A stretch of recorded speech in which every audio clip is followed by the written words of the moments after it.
এনসিপিতে যোগ দিয়েছেন পদত্যাগ করা সাবেক উপদেষ্টা আসিফ মাহমুদ সজীব ভুঁইয়া। দায়িত্ব নিয়েছেন দলের মুখপাত্রের। একই সাথে দায়িত্ব পালন করবেন দলের নির্বাচন পরিচালনা কমিটির প্রধান হিসেবেও। তবে নির্বাচনে অংশ নেবেন কিনা সেটি এখনও নিশ্চিত নয়। এদিকে ত্রয়োদশ জাতীয় সংসদ নির্বাচনে অংশ নিচ্ছেন না অন্তর্বর্তী সরকারের উপদেষ্টা পরিষদ থেকে পদত্যাগ করা মাহফুজ আলমও। অবশেষে জাতীয় নাগরিক পার্টিতে যোগ দিলেন অন্তর্বর্তী সরকারের সাবেক উপদেষ্টা আসিফ মাহমুদ সজীব ভুঁইয়া। পদ এনসিপির মুখপাত্র, একই সাথে দলের নির্বাচনী পরিচালনা কমিটির প্রধান।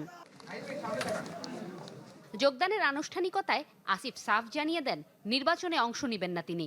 বলেন, নির্বাচন কেন্দ্র করে আবারও সময় এসেছে ঐক্যবদ্ধ হবার, সে কারণেই যুক্ত হলেন এনসিপিতে।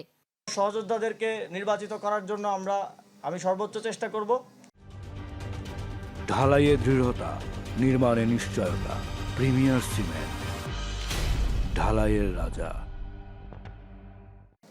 এবং একই সাথে গণভোটে হ্যাঁ ভোটকে জয়যুক্ত করার জন্য জাতীয় নাগরিক পার্টির পক্ষ থেকে আমরা আমাদের সর্বোচ্চ চেষ্টা করে যাব। প্রশ্ন ছিল, কেন নির্বাচনে অংশ নেবেন না আসিফ? আমার একজনের সংসদে যাওয়ার থেকে আমাদের জুলাই গণঅভ্যুত্থানের সহযোদ্ধাদের আরও অসংখ্য সংখ্যায় সংসদে যাওয়ার ক্ষেত্রে যদি আমি অবদান রাখতে পারি, আমার দায়িত্ব যথাযথভাবে পালন করতে পারি, তাহলে এর থেকে বড় সাফল্য আর কিছু হতে পারে না। সংবাদ সম্মেলনে দলের আহ্বায়ক জানান, এনসিপি ও তার সহযোগী সংগঠনের নেতাকর্মীরা সারা দেশে গণভোটে হ্যাঁ ভোটের জন্য ক্যাম্পেইন করবে। জোটের পক্ষে যেই প্রার্থী হোক তার জন্য কাজ করবে এনসিপি।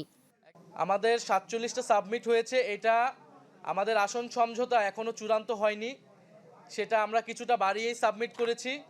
এটা আমাদের যেহেতু অনেকেরটা বাতিল হতে পারে, অনেক ভুল ত্রুটি থাকতে পারে, এটা আগামী কয়েকদিনের মধ্যেই এটা আলাপ আলোচনার মাধ্যমে এটা চূড়ান্ত হয়ে যাবে।